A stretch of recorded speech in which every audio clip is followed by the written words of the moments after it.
The Girl Who Fed the Moon. Once, at the edge of a black pine forest, there was a village called Bellweather, though no bells had rung there in 100 years. The villagers said the bells had been stolen by the moon. Every month, when the moon grew full and white as bone, someone in Bellweather vanished.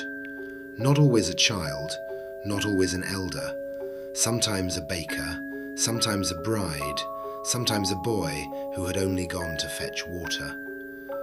In the morning, their beds would be empty, their doors would be open, and a single silver thread would be tied around the latch.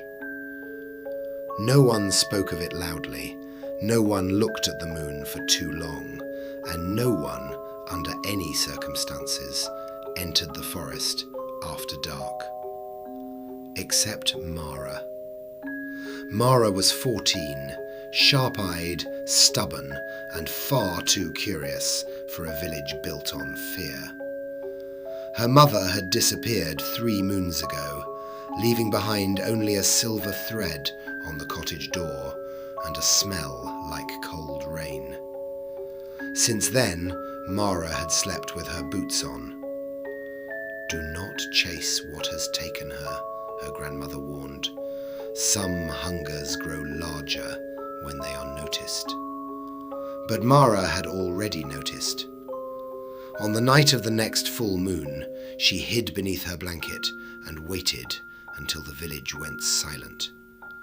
Then she slipped from bed, took her mother's sewing scissors, and stepped into the moonlight. The forest was waiting. The pines leaned inward as she entered, their branches knitting together overhead.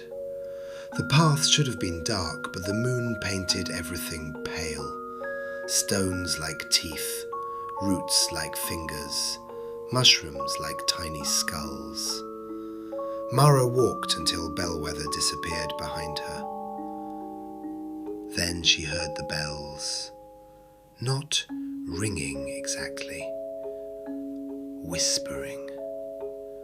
A soft silver music trembled through the trees.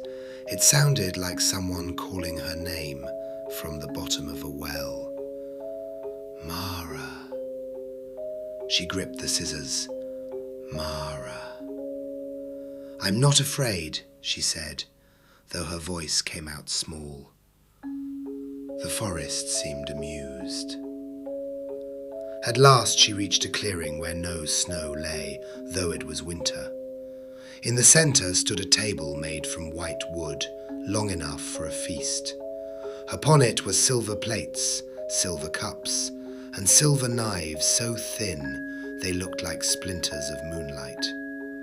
Around the table sat the missing people of Bellweather: the baker, the bride, the water-fetching boy, and Mara's mother.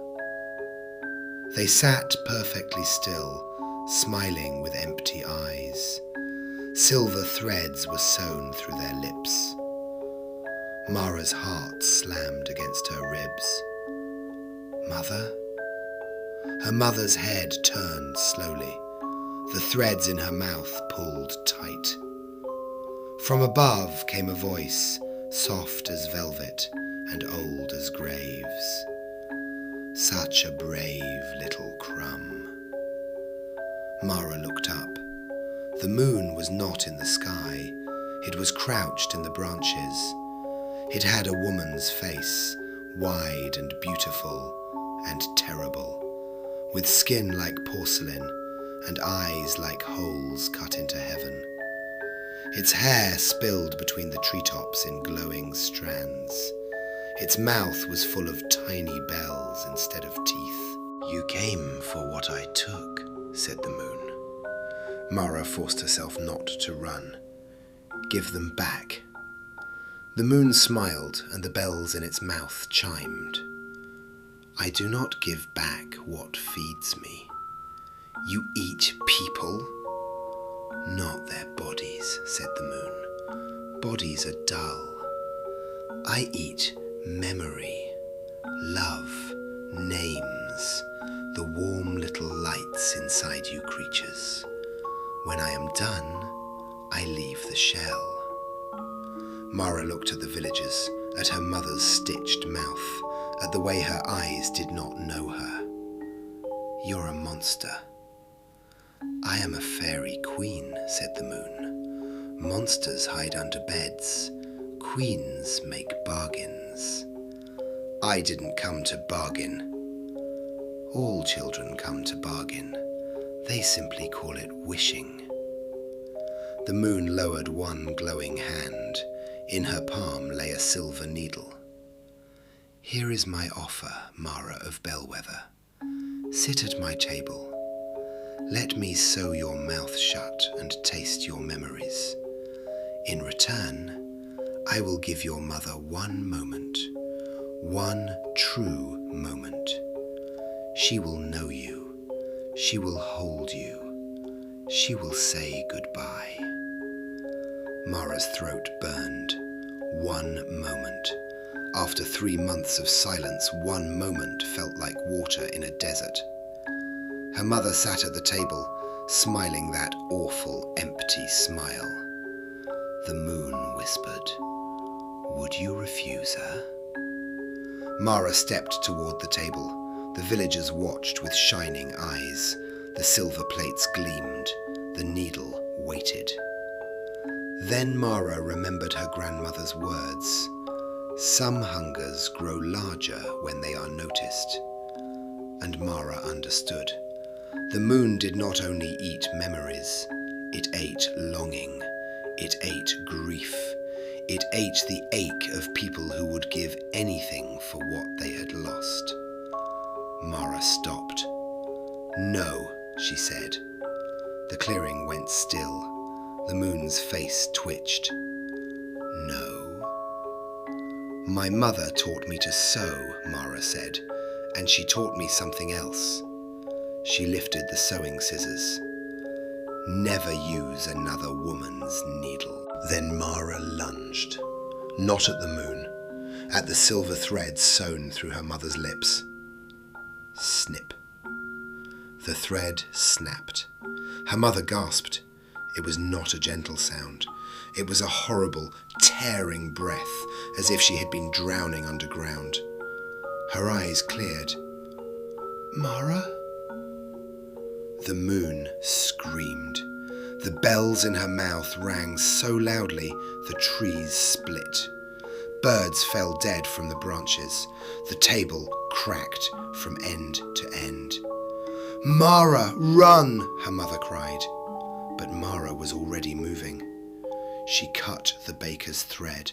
Snip. The bride's. Snip. The boys. Snip.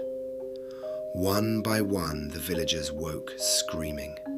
The moon thrashed in the branches, her long hair whipping like lightning. "Ungrateful morsels, little candles, little thieves!" Her hair shot down and wrapped around Mara's ankle. Mara fell hard. The scissors flew from her hand. The moon dragged her across the clearing. "I offered you a mercy," she hissed. "Now I will eat you slowly. I will begin with your mother's face. I will take it from your mind until you cannot remember whether she smiled or screamed." Mara clawed at the frozen ground. Her fingers touched something cold, a silver knife from the broken table. She seized it and slashed at the moon's hair. The glowing strands parted. The moon shrieked again, but this time the sound cracked. Not like thunder, like glass. Mara looked up and saw it. A thin, dark line across the moon's porcelain cheek. The villagers saw it too. "She can bleed," whispered the baker. "She can break," said the bride. Mara's mother took the sewing scissors from the snow. Then every freed villager grabbed a knife, a fork, a shard of silver plate. The moon drew back. "No," she said. For the first time, she sounded afraid. The villagers advanced. The moon tried to rise into the sky, but her hair was tangled in the pines. For 100 years she had crouched there, feeding, growing fat on stolen lives. Now the trees held her fast. Mara stood beneath her with the silver knife in her hand. "You stole our bells," she said. The moon's eyes widened. Mara reached into that terrible mouth and took hold of one tiny bell. It was slick and cold. She pulled. The moon screamed. The bell came free with a sound like a star dying. The forest exploded with ringing. Every stolen bell in the moon's mouth began to shake. The villagers climbed the table, the branches, the roots, pulling bell after bell from the fairy queen's jaws until her beautiful face sagged and cracked. At last, with a howl that blew the snow backward, the moon broke apart, not into flesh, into moths. Thousands of pale moths burst from her skin and fluttered upward, carrying scraps of stolen dreams. They rose through the branches and vanished into the sky. The clearing went dark. For the first time in 100 years, the full moon was gone. Mara's mother collapsed into her arms. At dawn, the villagers returned to Bellweather, carrying the silver bells in baskets. They hung them in the old tower, where the ropes had rotted and the windows were blind with dust. Mara was the one who rang them. Their sound rolled over the rooftops, over the fields, over the black pine forest, and all across Bellweather, people began to remember. They remembered lullabies, they remembered birthdays, they remembered the names of those who had vanished. They remembered being brave. That night the sky stayed empty. No moon rose. The next night only a thin crescent appeared, shy and distant, like a cut healing. From then on, the people of Bellweather kept silver scissors above every door, not because they were afraid exactly, because fear is a wise thing when properly sharpened. And sometimes, on winter nights, when the crescent moon hangs low in the sky, children hear a faint chiming from the forest. Their parents tell them it is only the wind, but Mara knows better.